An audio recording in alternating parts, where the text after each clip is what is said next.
Buenos días, estamos en la clase de Fundamentos de la Fe. En la clase de hoy vamos a estudiar la doctrina conocida como el rapto. Es una doctrina muy importante para fundamentar nuestra fe en el Señor Jesucristo.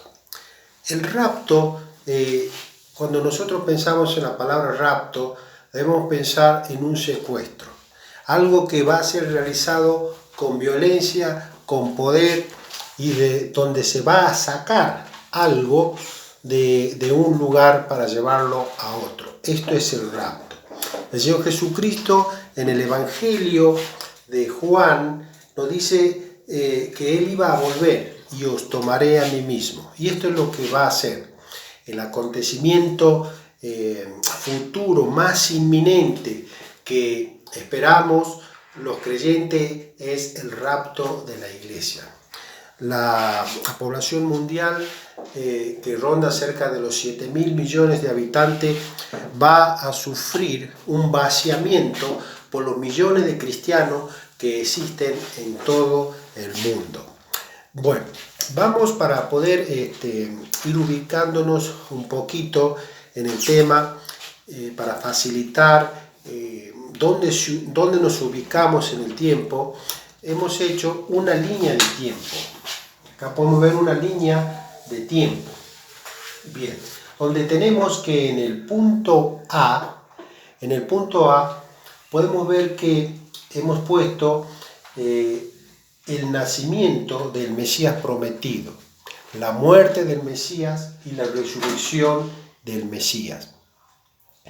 Y lo que vino después, el acontecimiento histórico más importante de esta era, es la venida del Espíritu Santo y el comienzo con la venida del Espíritu Santo de la iglesia. Por eso nosotros estamos, se dice que estamos en la era del Espíritu Santo, la era de la iglesia, la era de la gracia de Dios. Qué bueno que nos haya tocado vivir en este tiempo.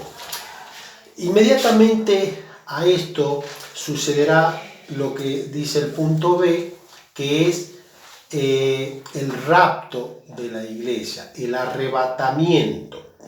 Posteriormente al arrebatamiento va a comenzar lo que se conoce como la tribulación, que va a durar 7 años. Debemos entender, hay muchos pasajes que hablan que la iglesia no va a estar en ese tiempo en la tierra de tribulación.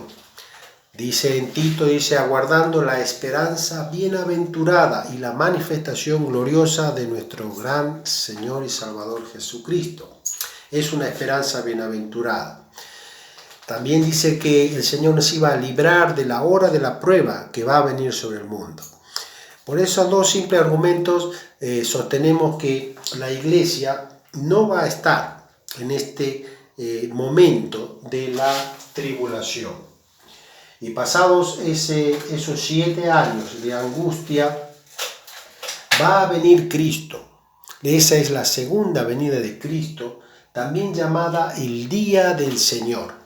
El Día del Señor, donde tendrán lugar los juicios de Dios, y Él va a venir a instaurar su reino mesiánico por 1000 años. Yo me acuerdo cuando era niño, iba a la escuela, todos los días nos hacían rezar el Padre Nuestro. Y el Padre Nuestro dice en una parte, venga tu reino. Y no lo entendía. Pero hoy podemos estudiar y aprender que el reino de Dios va a venir y se va a instaurar en forma literal en esta tierra por 1000 años. Como termina el libro del profeta Samuel diciendo, habrá un justo que gobierne entre los hombres. Y ese será el Señor Jesucristo. Pasados estos 1000 años, entramos acá en el punto D, que viene el juicio final. Ahí estarán todos aquellos, de todos los tiempos, que han rechazado al Señor Jesucristo, que han rechazado a Dios y serán juzgados según sus obras. Posterior al juicio final viene cielo nuevo y tierra nueva y el comienzo de la eternidad. Pero en esta clase vamos a estudiar lo que es el rapto, el vaciamiento de los cristianos de este mundo. Y para eso nos vamos a fijar en dos pasajes de las Escrituras. Una es en Primera de Tesalonicenses, capítulo 4, y la otra es en Primera de Corintios, capítulo 15. Nuevamente señalamos, la iglesia no va a estar en el rapto. Otro punto, no debemos confundir el rapto con el día del Señor o la segunda venida de Cristo. Otra diferencia que también aprendemos es que para el rapto, el arrebatamiento, no existe señal, no hay señal alguna para el arrebatamiento de la iglesia de Cristo. Cuando nosotros leemos acá, dice, si nosotros creemos, ya que creemos que Jesús murió y resucitó, de la misma manera traerá Dios con Jesús a los que durmieron en él. Así, basándonos en un hecho histórico, Cristo murió, Cristo resucitó, eso es una verdad, pero de esa misma verdad, hecho histórico, también nos proyectamos al futuro, que Cristo va a volver. Y dice el pasaje que los muertos en Cristo resucitarán primero. Ellos irán adelante. El Señor Jesucristo en el Evangelio de Juan, en el capítulo 5, dice que llegará el día que los que están en los sepulcros oirán la voz del Hijo del Hombre y resucitarán para vida eterna. Ese será ese día. Ahora, el pasaje sigue diciendo, lo que hayamos quedado, lo que vivamos, lo que caminemos por esta tierra, vamos a ser transformados en un abrir y en un cerrar de ojo. Por eso, el rapto de la iglesia es inminente, así, en un abrir y en un cerrar de ojo. Lo que vivimos, seremos arrebatados. ¿Y dónde nos vamos a encontrar? Los que resuciten al escuchar la voz del Señor, porque dice que el Señor mismo, Él no va a enviar un ángel, sino que el Señor mismo, con voz de mando, con voz de arcángel, con trompeta de Dios, descenderá del cielo. Esa voz omnipotente va a llamar a los suyos.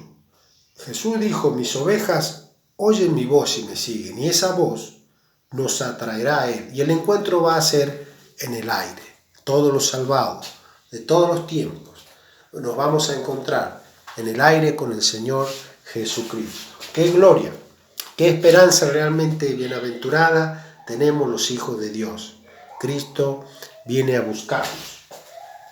El otro pasaje que es un pasaje, se dice cuando estudiamos la Biblia, un pasaje complementario que está en 1 Corintios capítulo 15, nos ayuda a estos pasajes complementarios a fundamentar, a complementar esta doctrina. Este pasaje, nosotros dice, no todos moriremos, lo que ya estábamos viendo, no todos moriremos. En todas las épocas, muchos de los creyentes esperaban la venida del Señor, porque no todos moriremos, pero los que quedamos seremos transformados. Los que nosotros quedamos seremos transformados. Y una de las consecuencias que tiene, que nosotros debemos saber que nos va a pasar, es la transformación. Porque el rapto de la iglesia, el rapto tiene como consecuencia la glorificación, la redención final. He escuchado, muchas veces uno dice predicador, cuando uno dice, cuando yo era pecador, como diciendo, ¿y ahora qué sos? Somos pecadores, somos salvos en esperanza, pero llegará ese día donde el rapto va a ser la redención final que va a afectar a nuestro cuerpo. Porque dice también el pasaje que estábamos viendo, porque es necesario que este cuerpo corruptible se vista de incorrupción, que este cuerpo mortal se vista de inmortalidad. Y eso va a ocurrir, porque nos vamos a encontrar con el Señor pero vamos a ser transformados, vamos a ir al encuentro con Cristo, pero con un cuerpo de gloria, un cuerpo de gloria.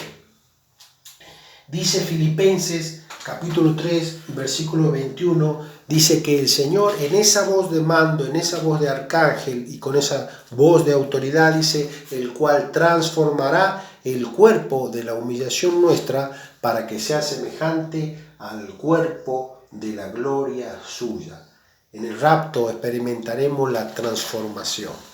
Así que los que por ahí tienen problemas con los huesos, los que tienen enfermedades, los que tienen problemas de muchas índoles por causa de este cuerpo de humillación, no nos preocupemos, porque hay esperanza. Vamos a ser transformados, nos vamos a encontrar con el Señor en el aire y vamos a vivir siempre con Él. Por eso es una esperanza bienaventurada. Y seguimos sosteniendo que la Iglesia no va a vivir los tiempos de angustia en esos 7 años que va a venir la tribulación sobre este mundo.